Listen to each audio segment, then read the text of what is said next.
Selamat malam, selamat datang di Sapa Indonesia Malam. Saudara, puluhan orang di Ciomas, Bogor, Jawa Barat masih dirawat pasca bangunan Majelis Taklim ambruk karena tidak bisa menahan beban, diduga over kapasitas. Korban didominasi ibu-ibu dan anak-anak.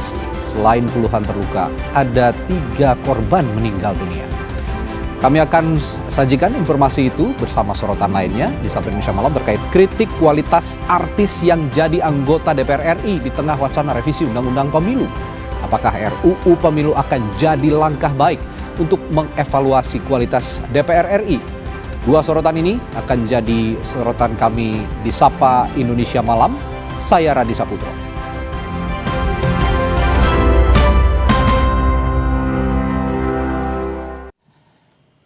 Kami mulai Sapa Indonesia Malam dari berita bangunan Majelis Taklim Asyobia di Kampung Ciapus, Desa Sukamakmur, Kecamatan Ciomas, Kabupaten Bogor yang ambruk dan menewaskan 3 orang. Kepala desa setempat mencatat ada sebanyak 84 orang mengalami luka ringan hingga luka berat yang tersebar di sejumlah rumah sakit.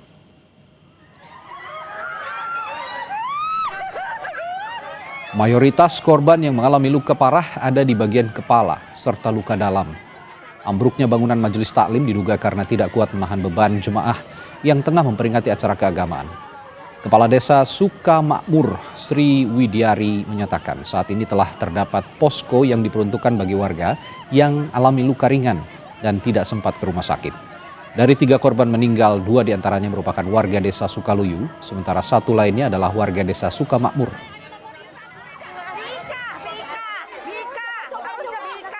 Alhamdulillah sekarang ada dibuatkan posko dari Dinas Kesehatan Bogor selama 2 hari untuk mengantisipasi warga-warga yang memang tadi tidak ke rumah sakit. Tercatat luka berat dan luka ringan ada 84 dan meninggal dunia 3 orang. Warga Desa Sukamakmur, warga saya sendiri juga Desa Sukaluyu 2 orang. Pemerintah Kabupaten Bogor akan menanggung semua biaya perawatan korban ambruknya Majelis Taklim di Desa Sukamakmur, Kecamatan Ciomas pada Minggu siang. Hal itu disampaikan Wakil Bupati Bogor Ade Ruhandi saat mengunjungi korban yang dirawat di RSUD Kota Bogor. Biaya, tadi ada pertanyaan tentang biaya, bahwa semuanya akan kami koordinasikan ini agar menjadi tanggung jawab pemerintah. Dan kami dari pemerintahan untuk Pak Bupati dan Wakil Bupati juga prihatin terhadap kejadian ini musibah, dan berduka cita pada saudara-saudara kita yang tadi ada informasi yang meninggal dunia. Dan kami bertitip kepada seluruh rumah sakit yang sudah juga pelayanannya bagus untuk tetap menitipkan warga masyarakat Kabupaten Bogor untuk dilayani secara maksimal. Lalu bagaimana proses evakuasi korban bangunan Majelis Taklim yang ambruk di wilayah Ciomas, Kabupaten Bogor, Jawa Barat? Berikut liputan lengkap jurnalis Kompas TV Jihan Jufri dan juru kamera Andika Pratama di lokasi kejadian yang telah kami rekam sebelumnya. Saudara, saat ini saya berada di Ciomas, Kabupaten Bogor, yang mana pagi tadi ini sebuah bangunan Majelis Taklim ini runtuh dan juga ambruk. Juru kamera saya, Andika Pratama, akan menunjukkan, bisa disaksikan bahwa memang bangunan ini berada di atas, dan dari bangunan ini rubuh hingga ke bawah karena posisi dari bangunan sendiri ini memang berada di dataran yang cukup tinggi. Memang tadi sudah sempat dilakukan baik proses pembersihan, pembongkaran daripada sisa-sisa bangunan Majelis Taklim, bahkan proses evakuasi ini sudah dilangsungkan sejak pagi tadi, yang mana dari hasil evakuasi ini ditemukan ada sejumlah korban, 84 korban luka-luka, dan juga ada sekitar 3 orang yang terkonfirmasi ini meninggal dunia.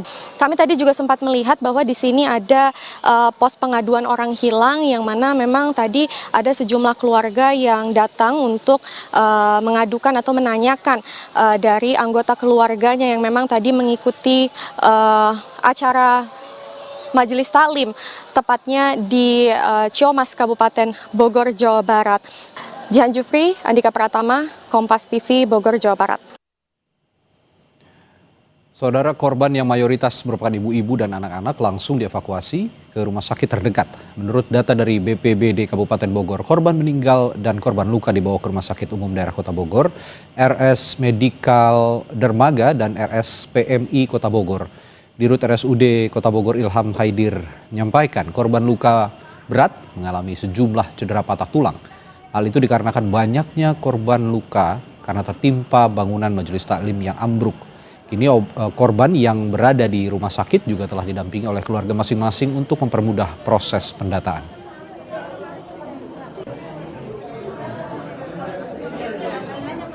Timbunan, jadi tertimpa sama kan beton ya, bahan bangunan ya.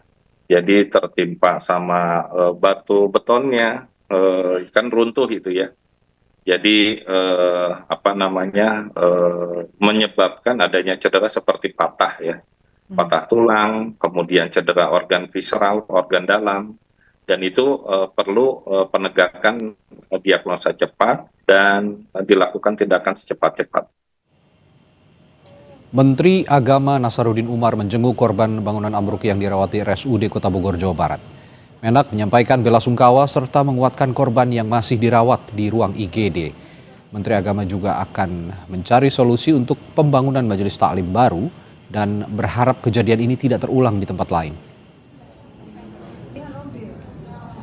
Kami mengunjungi semuanya di beberapa rumah sakit dan insya Allah kita sudah mencarikan jalan keluar semuanya, pemerintah setempat, Basnas dan Kementerian Agama, termasuk juga kita akan membantu renovasi musallahnya yang rusak ya, tanda keprihatinan kita kepada keluarga korban.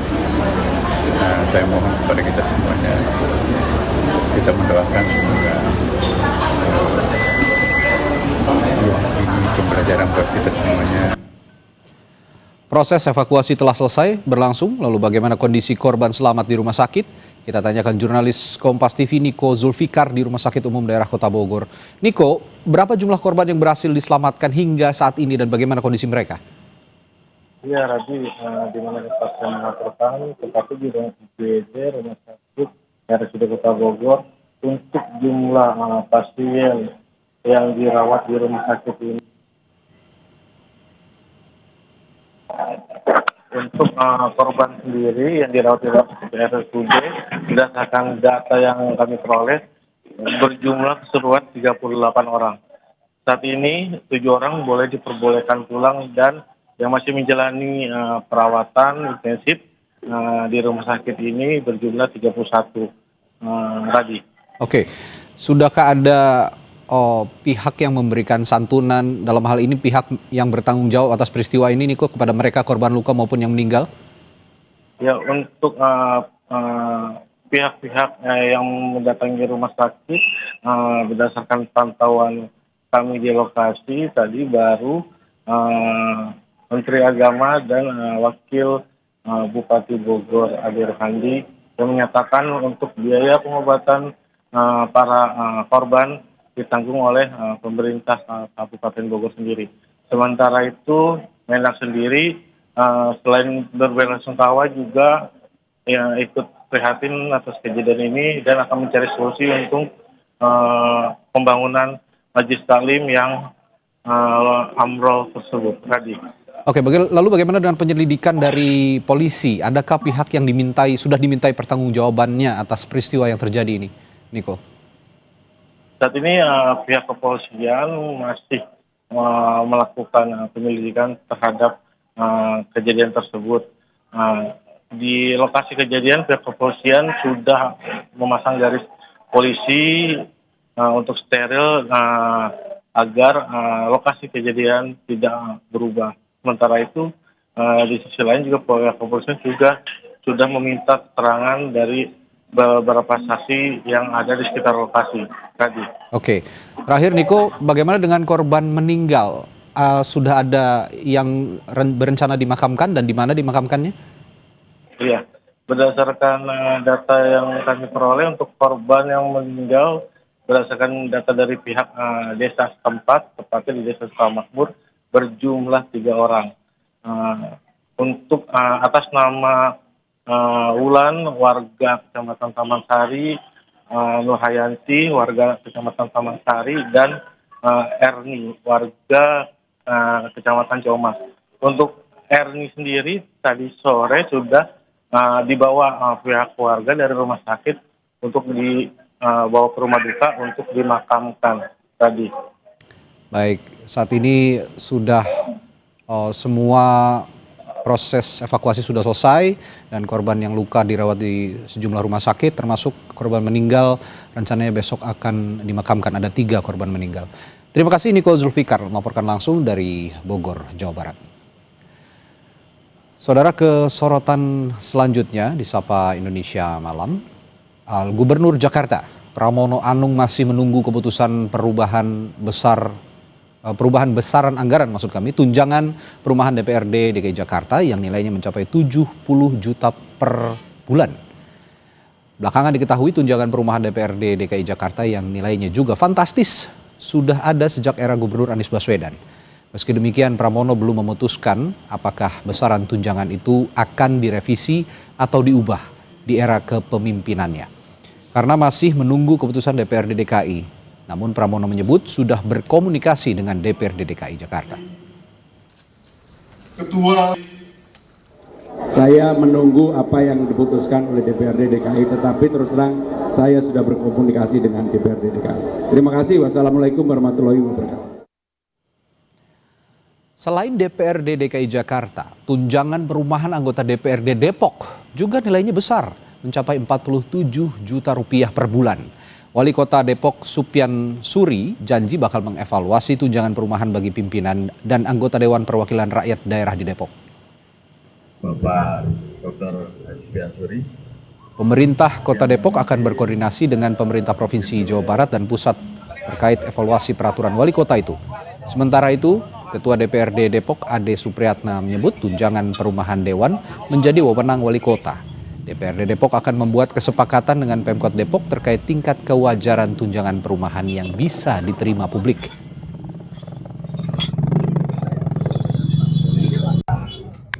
Kami sudah merumuskan terhadap apa yang menjadi harapan masyarakat Kota Depok, termasuk kaum buruh, untuk kita evaluasi kembali. Dan ini juga sedang kami koordinasikan dengan pemerintah provinsi dan pemerintah pusat terkait dengan ini. Karena hadirnya atau lahirnya kebijakan yang kemarin nggak lepas daripada ketentuan aturan yang membolehkan terhadap ketentuan yang kita keluarkan kemarin. Melakukan peninjauan ulang, evaluasi, dan kita bicarakan juga. Tentunya Pemkot juga akan koordinasi dengan provinsi dan Kemendagri. Karena memang secara regulasi sudah ada, terkait dengan tingkat kewajarannya ataupun juga yang memang bisa diterima oleh publik. Insya Allah nanti kita akan sepakati dengan pemerintah. Berita selanjutnya, Ketua Umum Partai Golkar menegaskan Adis Kadir tidak akan memperoleh sepeser pun gaji dan tunjangan sebagai Wakil Ketua DPR usai dinonaktifkan partainya. Sebelumnya, Partai Golkar telah menonaktifkan Adis Kadir sebagai anggota DPR sejak 1 September 2025. Adis Kadir menjadi salah satu anggota dewan yang menjadi sorotan perihal tunjangan fantastis anggota DPR.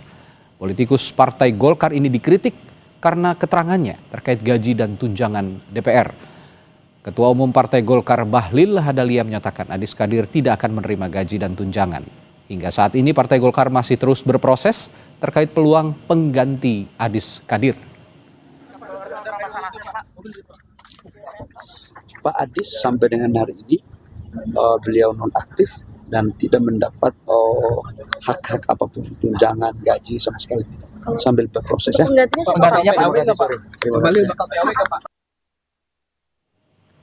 Setelah jeda, kritik terhadap kualitas anggota DPR sekarang ini, apakah waktunya untuk evaluasi total melalui revisi Undang-Undang Pemilu? Topik ini akan kita bahas setelah jeda di Sapa Indonesia Malam.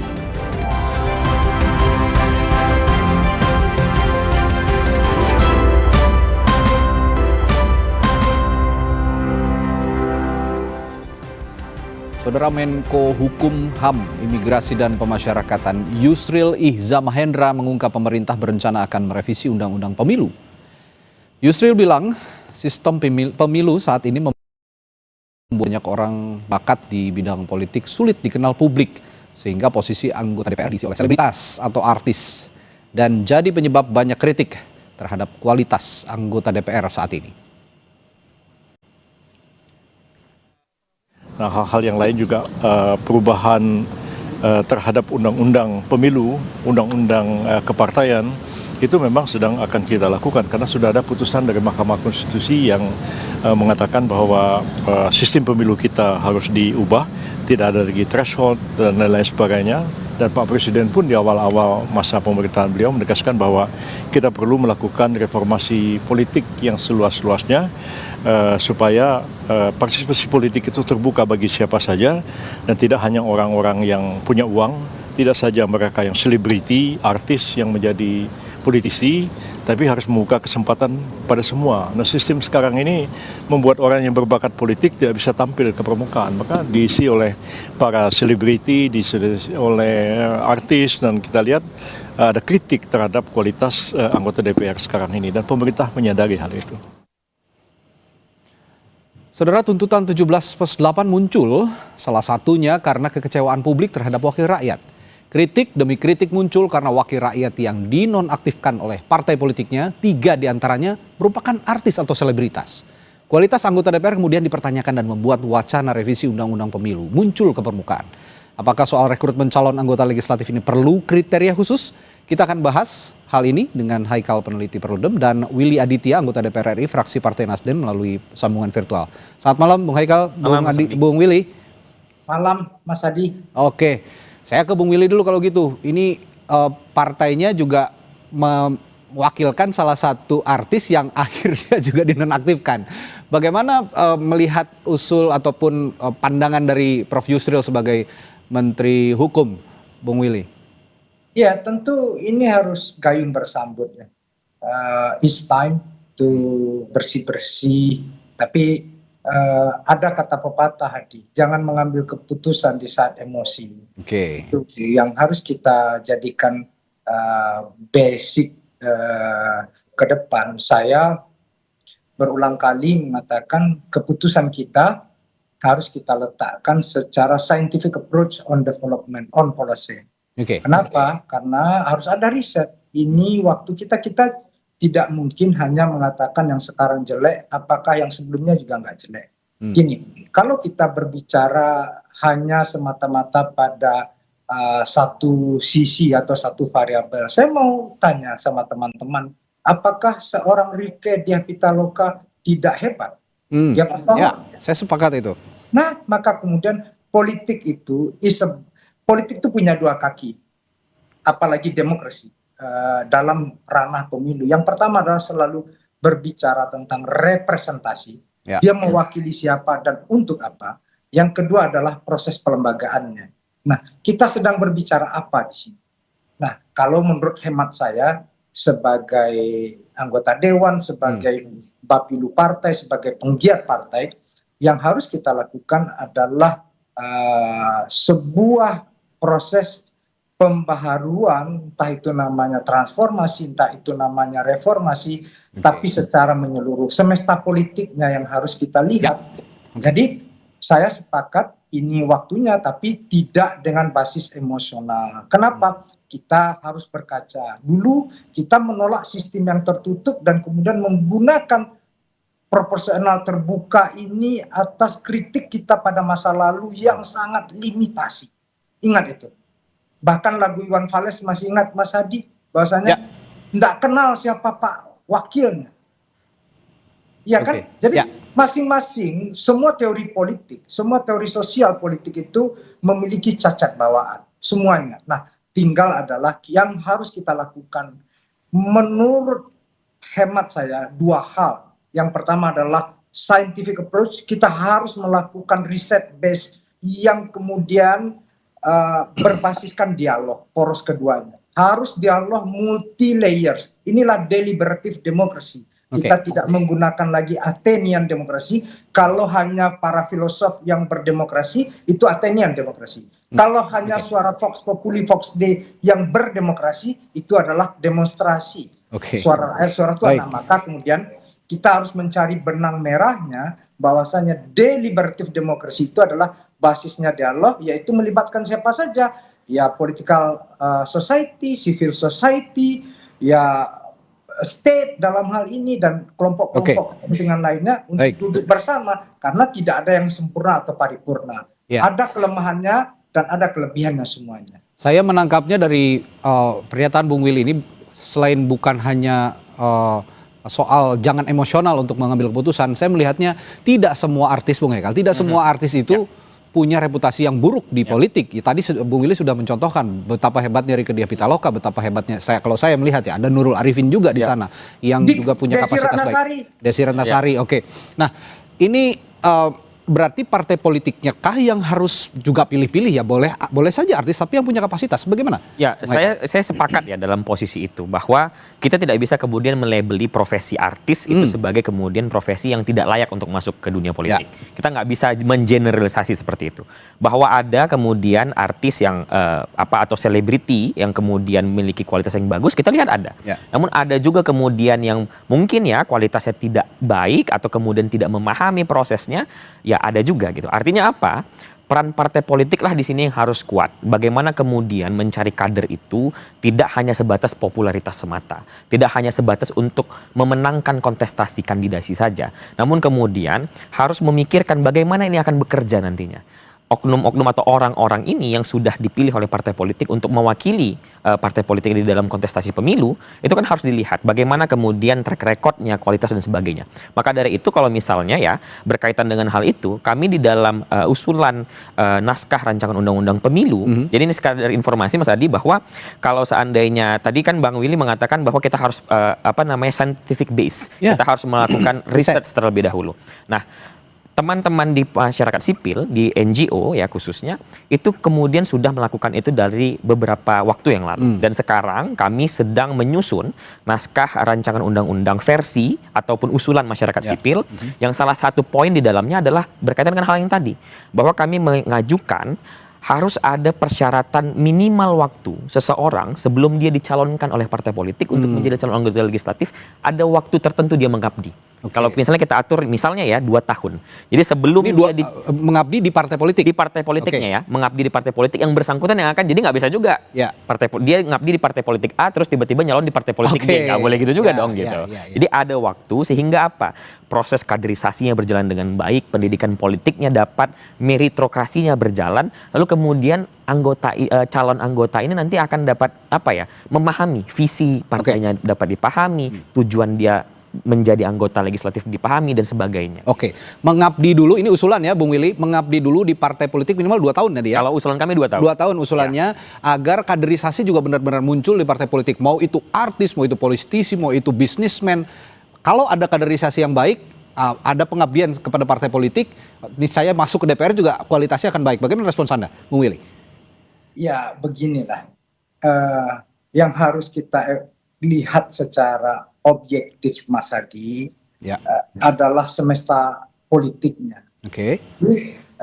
Toh selama ini itu kan variabel yang sangat prominent dan bahkan determinan itu adalah popular vote ya, popular basisnya. Jadi memang itu selera pasar, suka nggak suka, senang nggak senang. Saya ini kan ya boleh dibilang melakukan kaderisasi pada teman-teman aktivis mahasiswa ya.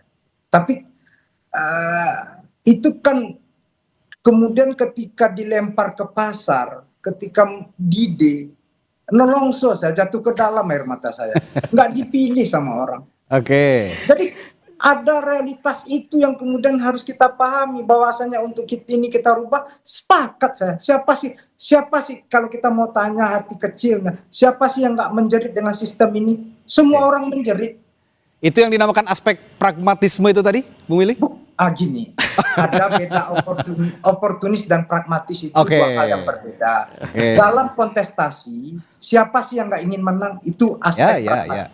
Bahkan Tuhan pun tidak mendikotomikan pragmatis dengan idealisme. Tuhan menciptakan tangan kiri dan tangan kanan. Itu jangan salah sesat pikir kita di sana. Jadi pragmatisme dalam kontestasi, tidak ada orang yang tidak pragmatis dalam kontestasi. Semua ingin menang.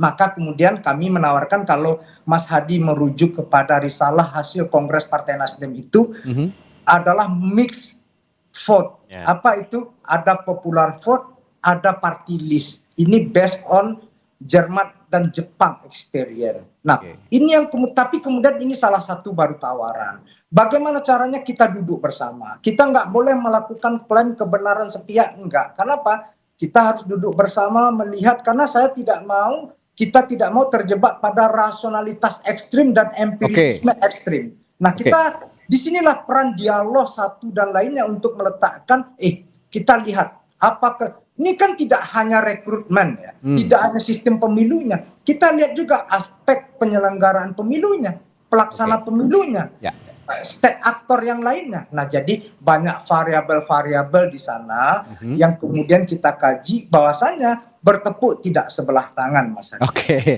Nah kalau gitu pertanyaan saya selanjutnya, bagaimana Bung Hekal menyeimbangkan antara yang disebut oleh Bung Willy tadi popular vote ya, dengan kualitas, supaya tidak terjadi lagi di hadapan publik seperti yang kemarin ada 3 selebritas yang akhirnya dikritik oleh publik karena punya pola komunikasi yang begitu buruk dan menyebabkan gelombang unjuk rasa yang begitu luas.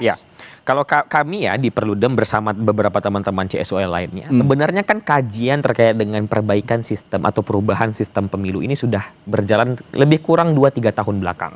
Ya. Kami di Perludem itu sudah membuat simulasi, sudah melakukan simulasi, sudah melakukan modeling, termasuk surat suaranya terkait dengan apa yang disampaikan oleh Bang Willy tadi. Jadi nah inilah mudah-mudahan ini bisa menjadi gayung bersambut juga ya seperti yang dikatakan Bang Willy tadi. Artinya apa? Artinya ada berbagai elemen yang sudah sama-sama memikirkan. Kalau saya tidak salah juga dari pemerintah itu, dari Kemendagri dan juga dari Bappenas itu sudah melakukan simulasi dan modeling juga terkait pilihan-pilihan. Nah, jadi saya menjelaskan sedikit Mas Hadi terkait dengan mix metode yang tadi disampaikan oleh Bang Willy ini dikenal ada 2 kutub lah ya, ada 2 jenis. Yang pertama paralel, yang kedua itu mixed member proporsional. Nah, beratnya itu di satu sisi, yang satu berberat proporsionalitasnya, yang satu sisi dia berjalan bersamaan antara 2 sistem. Jadi sederhananya sistem ini satu, dia akan memilih wakilnya secara langsung dari partai ya, tentu saja dari partai wakilnya secara langsung dengan sistem mayoritarian. Jadi satu dapil itu 1 wakil. Dan satu sistem lagi ini akan ada sistem proporsional yang proporsionalnya adalah proporsional tertutup. Jadi partai lah yang memiliki kewenangan untuk memilih. Nah, dengan adanya 2 sistem ini, nanti orang-orang yang kemudian punya popularitas tinggi ini ditempatkan di mayoritariannya, sistem mayoritarian. Dan orang-orang yang mungkin championnya partai ya, punya kualitas yang baik namun mungkin popularitasnya tidak begitu tinggi, ditempatkan di sistem yang proporsional tertutupnya. Nah, dengan sistem seperti ini ditambah lagi ya, tentu sistem saja juga tidak mungkin bisa menyelesaikan masalahnya, tetapi kita harus mengikutkan yang lainnya. Seperti tadi saya sampaikan, ada syarat yang harus dipenuhi, lalu kemudian termasuk juga demokratisasi partai, ada yang namanya pemilihan pendahuluan misalnya untuk calon anggota legislatifnya. Jadi ada partai itu melakukan pemilu sendiri gitu loh, untuk menaruh nomor urut. Itulah yang dilakukan oleh negara-negara maju sebenarnya. Benar, seperti apa yang terjadi misalnya di Amerika Serikat gitu kan. Nah, jadi memang kita harus melihat ini ya, dan inilah kenapa kami sejak awal tahun 2025, sejak rancangan undang-undang pemilu dan undang-undang pilkada itu dimasukkan ke dalam daftar prolegnas prioritas 2025, kami sudah dorong segera dibahas. Karena apa? Karena kita butuh nih waktu untuk mensimulasikannya. Karena itu kan tadi Bang Willy sudah sampaikan, jangan sampai kita hanya berbasis kepada praktik saja atau berbasis kepada teori saja. Kita harus lihat lapangannya seperti apa. Nah, untuk itu makanya kemudian kita memerlukan membahas undang-undang ini sesegera mungkin, agar kita punya waktu untuk mensimulasikannya, melihat mana yang baik dan mana yang buruknya, dan kemudian memilih mana yang terbaik untuk digunakan ke depan. Ini ada juga pernyataan yang menarik dari Prof. Yusril sebagai Menteri Hukum, Bung Willy. Sebetulnya banyak non-selebritas yang punya bakat politik ya, yang di bawah under the radar lah, tidak ada di permukaan, tapi punya bakat. Nah, scouting partai politik sejauh itu sejauh ini sudah mencapai ke orang-orang seperti itu atau belum, Bung Willy? Ya, gini, apa yang dikatakan Prof. Yusril benar, dalam kandidasi semuanya kan kita majukan, tapi jangan kita ujuk-ujuk amnesia, Mas Hadi. 2009 itu ketika Pak Mahfud MD jadi ketua MK, dia menggugurkan sebuah tawaran kompromistis dari DPR waktu itu yaitu 35% BPP. Waktu itu masih hitungannya BPP, bukan Sanlak murni seperti sekarang. Itu dibatalkan. Jadi bahwasanya ada proses, ini kan bukan kali pertama ya untuk kemudian eksperimentasi sistem pemilu yang ya kalau boleh kita bilang quote unquote banal, brutal seperti ini ya. Kalau kita mau benar-benar open mind, jujur, objektif, ini kan banal, brutal gitu. Saya secara kepartaian bikin 2 pasca pemilu itu, bikin riset tulisan yang saya publis di dalam saat kongres, yang kemudian bikin dokumentasi filmnya. Bagaimana brutalitas itu saya dokumentasikan semuanya. Bagaimana banalitas itu saya capture dan kemudian dilakukan sebagai sebuah temuan yang ilmiah. Karena apa? Karena kita tidak ingin terjerembab dalam brutalitas dan banalitas seperti ini. Inilah pembelajarannya. Nah, sekarang apa yang ditandaskan oleh Prof. Yusril, orang baik banyak. Tapi kalau orang baik, bukan hanya orang baik, ya, orang berintegritas banyak. Tapi poinnya itu adalah ketika semestanya adalah free fight dan market base, maka kemudian dia kembali ke sana. Maka kemudian ya ini tidak hanya cukup dengan afirmasi. Oke, tapi yang dibilang Haikal tadi, sistemnya akan seperti apa? Ya, tapi kalau memang bicaranya free fight, kalau kita punya sistem pemilu yang sudah dimodifikasi seperti yang dikatakan oleh Bung Haikal, mungkin free fight itu juga bisa diredusir dengan dimasukkannya atau berkompetisinya orang-orang berkualitas di dalam itu. Saya akan minta tanggapan kepada Bung Willy sebentar. Bung Willy, tahan dulu, nanti akan saya tanyakan sesaat lagi di Sapa Indonesia Malam. Tetaplah bersama kami.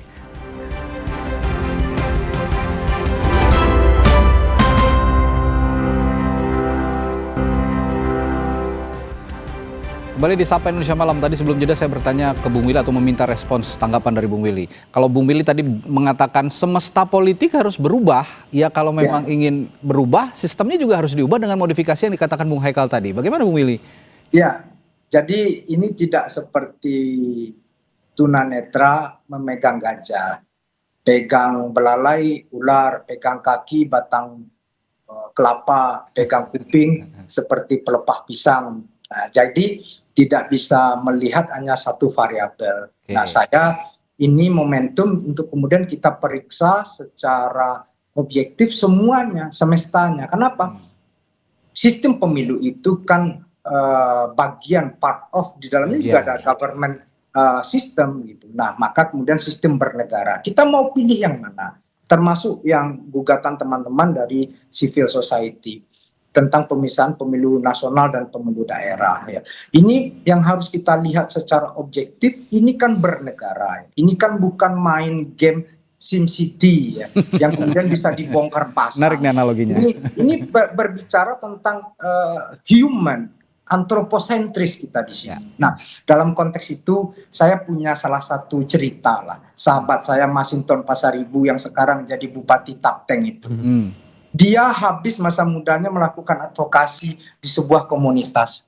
Nah, lalu kemudian orang sakit dia urus, orang mati dia urus, orang sekolah dia antar. Tapi ketika hari H, apakah orang pilih dia? Belum tentu. Nah, di sini kita memeriksa tentang patahnya representasi kita. Bagaimana liberal demokrasi itu jantungnya adalah kapital. Di semua negara liberal demokrasi. Nah, tapi di kita apesnya sudah berbiaya mahal, instrumennya money politik lagi. Nah, ini sudah jatuh tertiban tangga, diludahin gitu kan. Nggak enaknya minta ampun. Gitu kan? Nah, jadi kita harus periksa ini. Ini kita nggak boleh menyalahkan siapapun.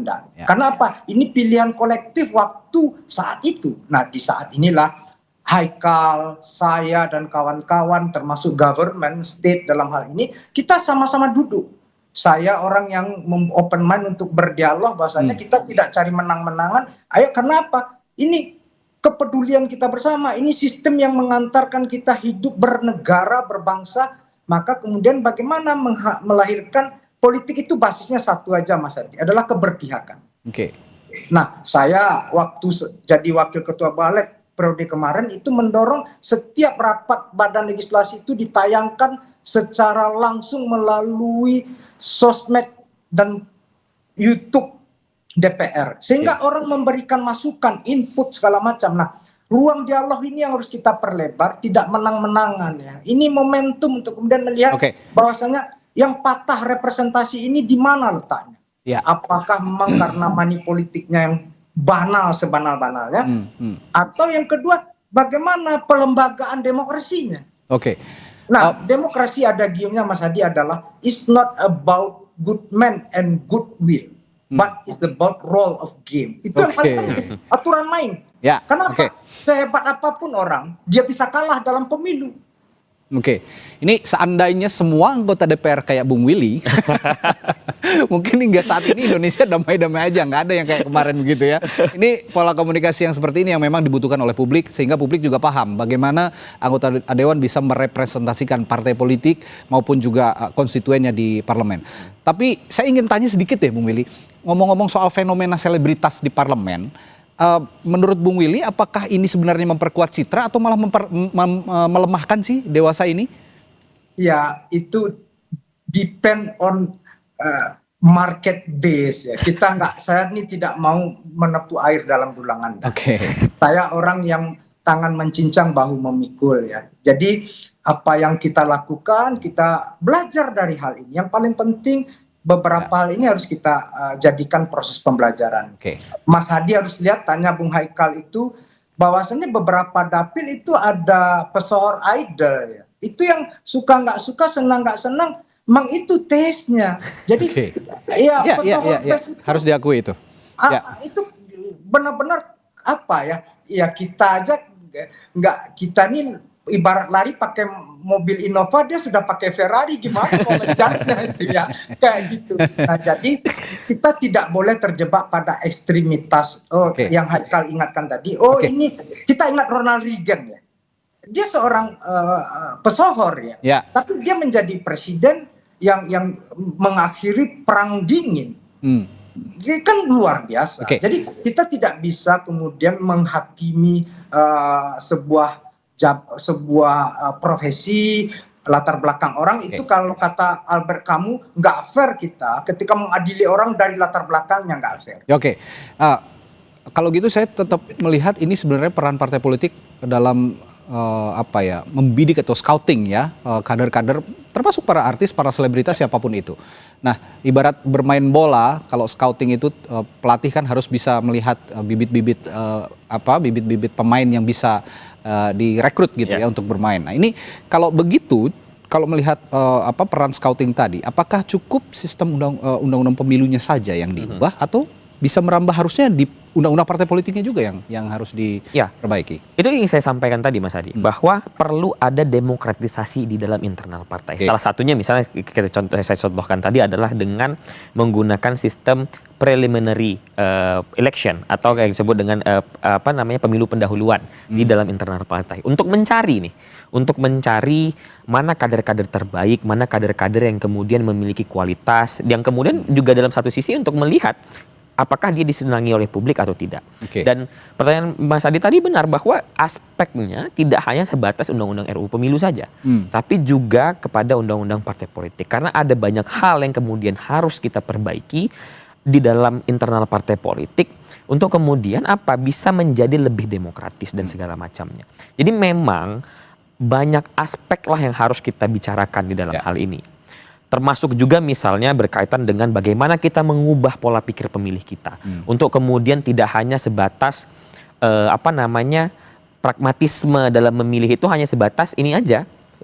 Melihat ini yang memberikan uang, atau kemudian ini yang terkenal gitu. Nah, ini juga kan sebenarnya kenapa kemudian misalnya dalam konteks yang lain teman-teman Perludem mengusulkan untuk satu, merubah sistem pemilu, dan kemudian merubah desain keserentakan. Karena kalau dengan desain yang sekarang, dengan pemilu 5 kotak, itu partai politik kalau saya tidak salah di angka 20-an ribu sekian harus mencari kader di satu waktu yang sama.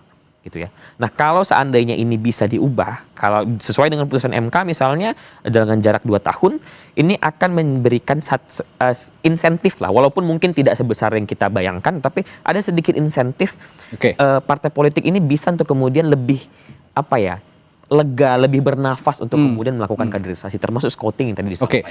Nah kalau begitu melihat kondisi saat ini dan pernyataan usulan dari Prof. Yusril tadi, sejauh mana sih sebenarnya usulan ini bisa terrealisasi sekarang di keadaan seperti saat ini? Nah ini tergantung sekali dengan political will dari partai yang ada di parlemen dan juga presiden. Kenapa? Karena bagaimanapun pembentuk undang-undang itu kan antara DPR dan juga presiden ya. Artinya apa? Proses kesepakatan politik, proses lobby politik yang terjadi dalam itulah yang kemudian akan menentukan. Kami di luar ya, CSO dalam posisi ini kemudian memberikan masukan. Kenapa kemudian kami memilih untuk lebih dulu menyelesaikan naskah rancangan undang-undang dan juga naskah akademik usulan kami? Karena kami ingin ini adalah bahan dialog yang akan dibawa ke pembentuk undang-undang.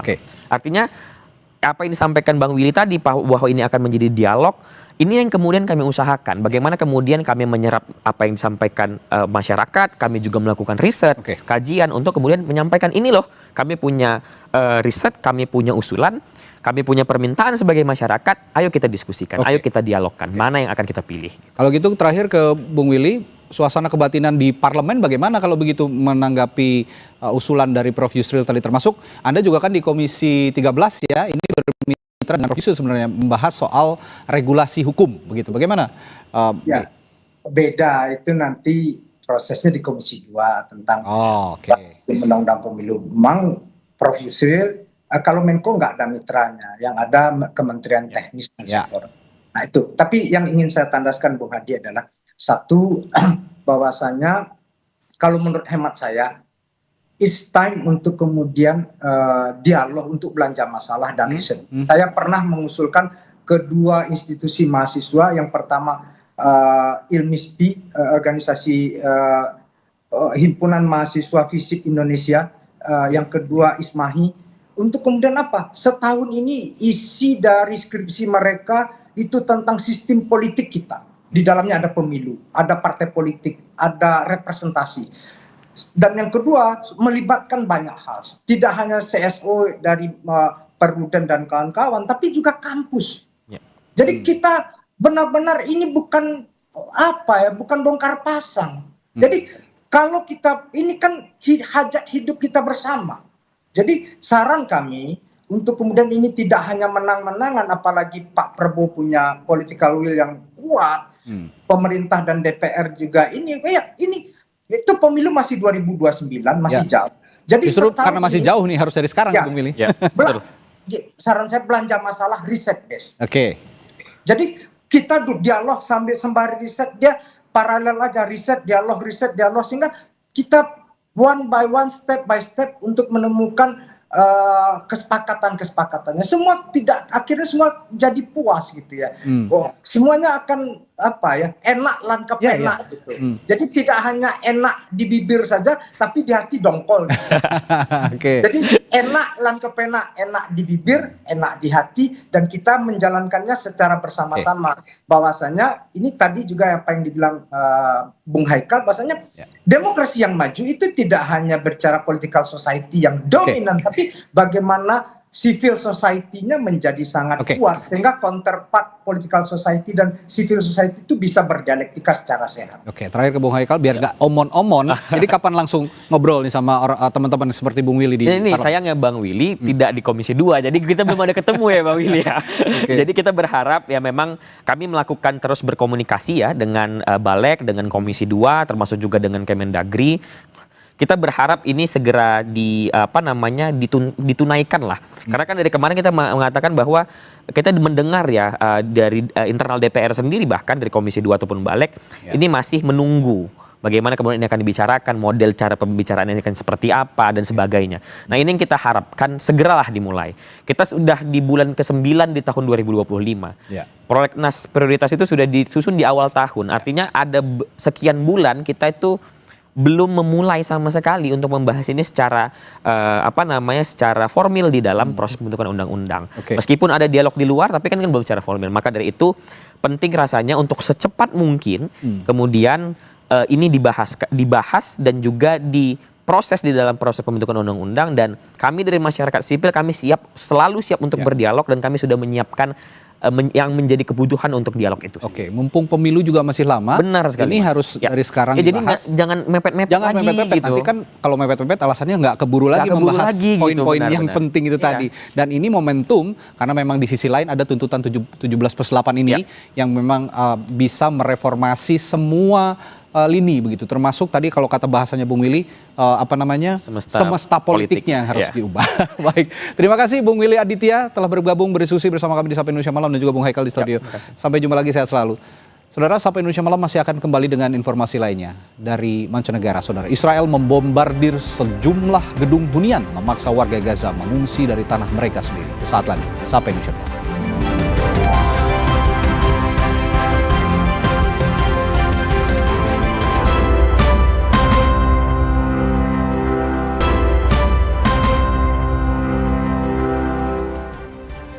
Berita dari mancanegara, saudara, Israel memaksa warga Gaza mengungsi melalui peringatan akan mengebom hunian mereka.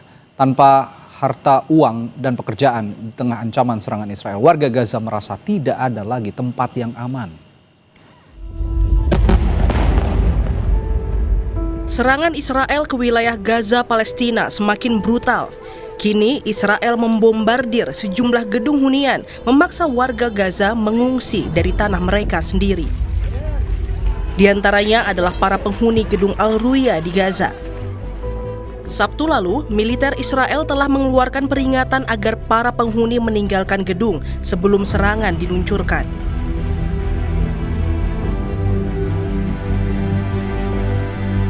Terusir dari rumahnya sendiri, kini keluarga dan anak-anak Gaza hanya dapat menyelamatkan barang yang masih bisa mereka bawa. وهاي بيتي مش هرجع له تاني خلص حيروح ايش اعمل هلات يلا في مصاري في شغل في اكل في شرب ما فيش كله ما فيش شايف انه وين نروح يلا مش بس احنا وكل الموجودين وكل العمارة. Sementara warga Palestina lainnya mulai meninggalkan Gaza, mencoba melindungi diri dari serangan Israel. Banyak di antara mereka terpaksa melewati perbatasan hanya dengan berjalan kaki karena kehabisan uang dan harta benda. لأنه ما فيش سيولة، ما فيش مصاري الواحد يدفع إيجارات، ما فيش عمل، ما فيش دخل، ما فيش مساعدات، ما فيش واحد يساعدك ويمدك. مجبورين نمشي نمشي عشان ما فيش سيولة من الشمال للجنوب، وكله كلام أصلا من الفاضي، ما فيش مطارح آمنة. Israel telah memerintahkan warga Palestina di sejumlah wilayah Gaza mengevakuasi diri ke wilayah selatan, area Mawasi di Khan Yunis yang disebut Israel sebagai zona kemanusiaan. Namun warga Gaza merasa kemanapun mereka pergi, baik di wilayah utara pun selatan, tak ada lagi tempat aman. Kini jumlah korban tewas lebih dari 64.300 jiwa sejak Israel menyerang wilayah Gaza Oktober 2023. Beberapa di antaranya bahkan tewas saat Israel menyerang area pengungsian.